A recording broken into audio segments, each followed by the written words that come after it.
Welcome to Life Words Day by Day, where we have planted ourselves in 1 Samuel chapter 1. What we haven't seen just yet is how this entire story plays out. But I can guarantee you it's not going to happen by accident or fate or coincidence. Just like we saw in the book of Ruth, that in the darkness of the nation of Israel's situation, God was working behind the scenes, so too will we see the same thing here in Hannah's life and in the life of Israel. And that's what we call providence. God working behind the scenes or in the spotlight to bring about His purposes.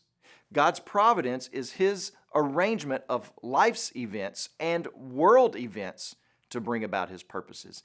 And He can do that because He is sovereign.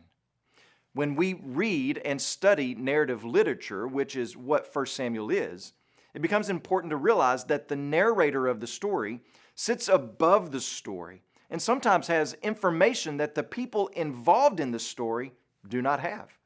We have that here in this particular story.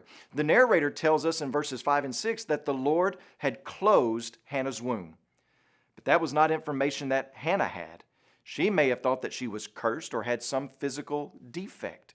She had no idea what was going on. But we know.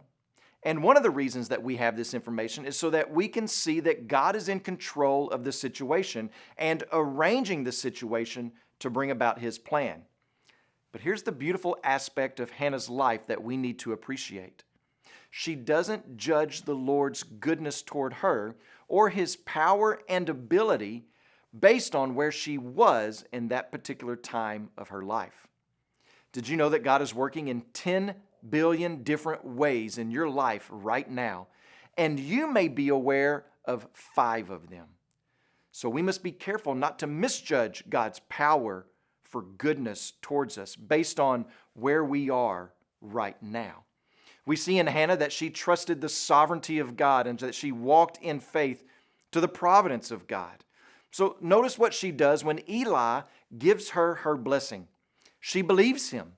She believes and she acts on that belief.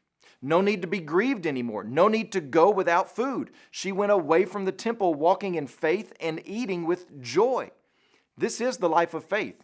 She had a promise from the Lord, a word from the Lord through the Lord's mediator. There was no stirring in her belly of a baby developing right then. There was no baby bump that appeared, just a word from the Lord, and that was enough. The next morning she worshiped, and she went home, and in due time she conceived and gave birth to a child and named him Samuel, because she said, I have asked for him from the Lord. I pray that we can all walk in the faith of Hannah under the sovereignty and providence of our Lord day by day. When you pray today, please remember Oscar Guyton and his family, our Changemaker missionaries in Nicaragua. And also remember the Hungazi Life Word broadcast that's heard in Rwanda, Congo, and Niger.